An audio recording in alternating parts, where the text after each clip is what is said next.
नमस्कार। हमारी भूगोल के रूप में मिक्स प्रश्नों की श्रृंखला चल रही है और इसी श्रृंखला के अंदर आज हमारा बिंदु शुरू हो रहा है इस प्रश्न से।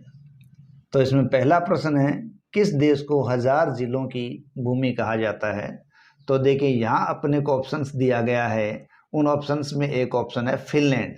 देखिए, फिनलैंड है उसको 1000 जिलों की भूमि के नाम से जाना जाता है, क्योंकि फिनलैंड एक ऐसा क्षेत्र है जहाँ लगभग 1,68,000 जिले हैं और वहीं 1,79,000 वहाँ पर द्वीप भी हैं।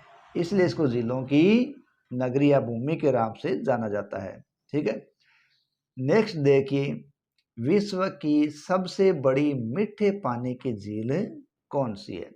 तो यहाँ देखिए, बेकाल या बाइकाल झील है, वो विश्व की सबसे बड़ी मीठे पानी की झील है। मैं झीलों के बारे में कुछ जानकारी आपसे साझा कर रहा हूँ। देखिए, यहाँ एक ऑप्शन अपने को दिया गया कैस्पियन। हालांकि कैस्पियन सागर है वो विश्व की सबसे ज़्यादा पानी वाली झील है और बेकाल पानी के हिसाब से दूसरे नंबर पर आती है। लेकिन ये जो कैस्पियन है उसका पानी कैसा है? खारा। तो कैस्पियन का पानी खारा होने के कारण बेकाल दुनिया की सबसे बड़ी मीठे पानी की झील है। ठीक है। और वहीं सुपीरियर की बात करें तो उसको दूसरा स्थान प्राप्त है। सुपीरियर झील विश्व की दूसरी सबसे बड़ी मीठे पानी की झील है।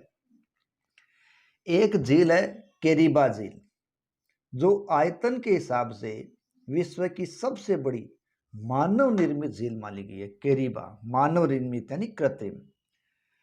और विश्व की जो कृत्रिम झील केरिबा है उसका निर्माण जाम्बिया तथा जिम्बाब्वे द्वारा केरिबा बांध के निर्माण के बाद किया गया था। ठीक है। और राजस्थान भी इससे अछूता नहीं है। तो राजस्थान के संदर्भ में बात करें तो राजस्थान में एक आर्टिफिशियल या कृत्रिम झील मौजूद है। आप इसे मानव निर्मित झील भी कह सकते हैं। इस झील को डेबर झील के साथ साथ जयसमंद झील के नाम से भी जाना जाता है। साथ ही ये झील है वो एशिया के सबसे बड़े मीठे पानी के स्वरूप के लिए भी प्रसिद्ध है। कौन सी? जयसमंद या डेबर झील। अगला हमारा प्रश्न है, विश्व का सबसे ऊंचा जलप्रपात कौन सा है? तो वो जलप्रपात है एंजिल। ठीक है। एंजिल जलप्रपात है वो विश्व का सबसे ऊंचा जलप्रपात है। एंजिल जो शब्द है वो एक स्पेनी भाषा का है जिसका मतलब होता है गहनतम स्थान का जलप्रपात। ठीक है। वेनेजुएला का ये एक झरना है। यह दुनिया का सबसे ऊंचा जलप्रपात है जिसकी ऊंचाई लगभग 979 मीटर मानी गई है और इसकी गहराई है वो लगभग 807 मीटर पाई गई है। ठीक है। तो नेक्स्ट हम देखते हैं, नेक्स्ट है विश्व का सबसे बड़ा महासागर कौन सा है? देखिए, विश्व का सबसे बड़ा महासागर है प्रशांत महासागर। कौन सा है? प्रशांत महासागर। देखो, प्रशांत महासागर अमेरिका और एशिया को पृथक करता है। किनको पृथक करता है? अमेरिका और एशिया को पृथक करता है और विश्व का सबसे बड़ा और सबसे गहरा महासागर है। प्रशांत महासागर के नित्तल उच्चावच का अध्ययन बहुत ही महत्वपूर्ण है। तुलनात्मक भौगोलिक अध्ययन से पता चलता है कि इस महासागर में जमीन का भाग कम और जलीय क्षेत्र ज्यादा है। और 1519 में पुर्तगाली नाविक फर्नांडो मैगलन के द्वारा इसका चक्कर लगाया गया था और इसे प्रशांत कहा गया था, क्योंकि जब उन्होंने केप होप से आगे रास्ते को देखा तो बिल्कुल शांत था, तो उन्होंने प्रशांत या पैसिफिक इसको नाम दिया था। ठीक है। नेक्स्ट है, विश्व का सबसे गहरा गर्त मेरियाना ट्रेंच कहाँ स्थित है? तो विश्व का जो सबसे गहरा गर्त है वो प्रशांत महासागर में ही है। कहाँ है?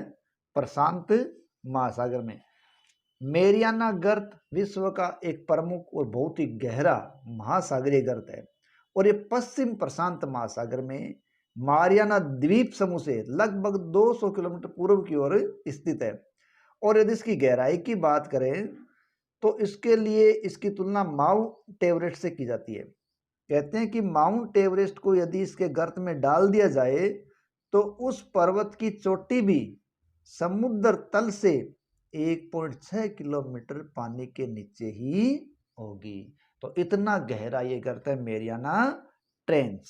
ठीक है, अगला हमारा प्रश्न है कि पृथ्वी के कितने प्रतिशत भाग पर जलमंडल वितरित है या विवरण है। तो देखिए, सब जानते हैं पृथ्वी का लगभग 71% भाग है वो जल से घिरा हुआ है और इसका 29% भाग है स्थलीय है।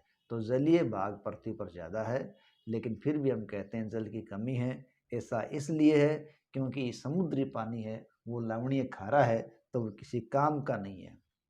नेक्स्ट, समुद्री जल में सर्वाधिक मात्रा में कौन सा लवण पाया जाता है। देखिए, महासागरों में सर्वाधिक मात्रा में सोडियम क्लोराइड पाया जाता है। कौन सा पाया जाता है? Sodium chloride. और लगभग ये मानते हैं कि 77 से 78% है वो यही है। ठीक है, लेकिन जब सोडियम क्लोराइड के बाद बात करें तो लगभग मैग्नीशियम क्लोराइड वो लगभग 10% के आसपास के अंदर पाया जाता है, लेकिन सर्वाधिक मात्रा में सोडियम क्लोराइड ही है। और तीसरी इसमें स्थिति होती है तो वो मैग्नीशियम सल्फेट की होती है, और ये चीजें पानी को खारा कर देती है, लवणीय कर देती है, जिससे वो हमारे लिए काम का नहीं रहता। नेक्स्ट, सबसे लवणीय सागर है।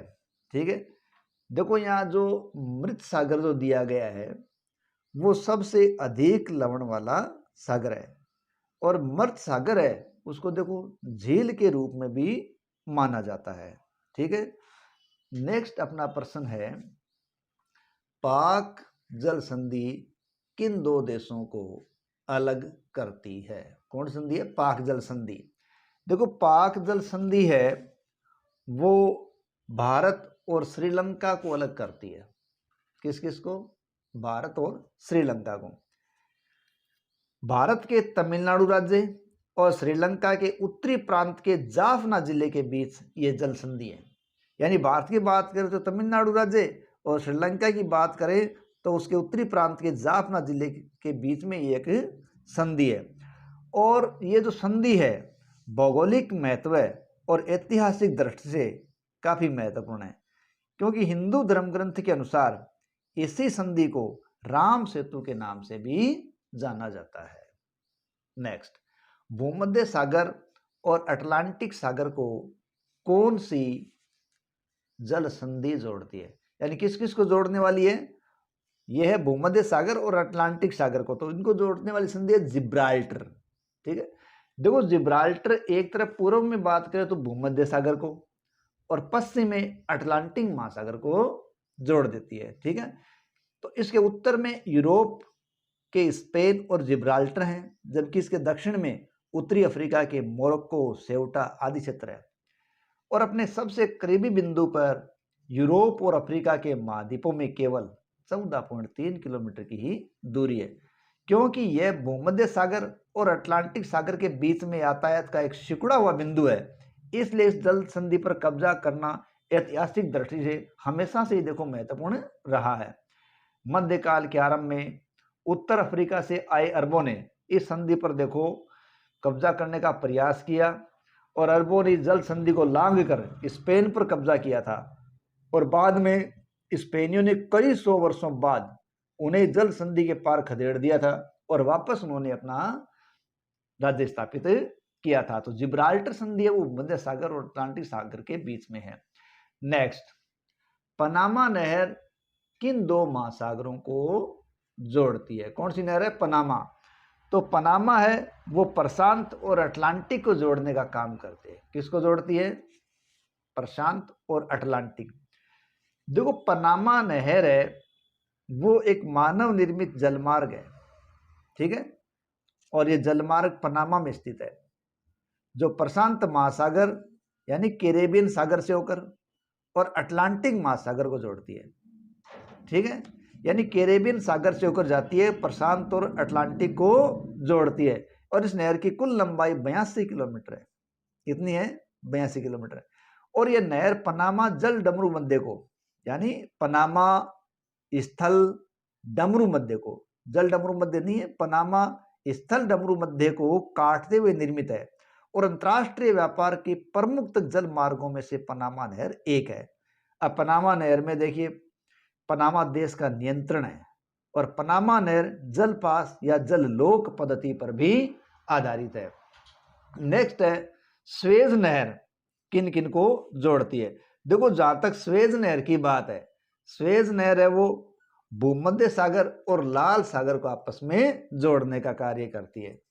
ठीक है, स्वेज नहर भी एक मानव निर्मित जलमार्ग है जो लाल सागर के माध्यम से भूमध्य सागर को हिंद महासागर से जोड़ने का कार्य करता है। ठीक है, तो इस प्रकार हमारे आज के ये बिंदु प्रश्नोत्तर समाप्त होते हैं। आशा है आज का ये टॉपिक आपको पसंद आया होगा। प्लीज़ चैनल को सब्सक्राइब करें, कमेंट करें, लाइक करें और हमारे साथ जुड़े रहें। धन्यवाद।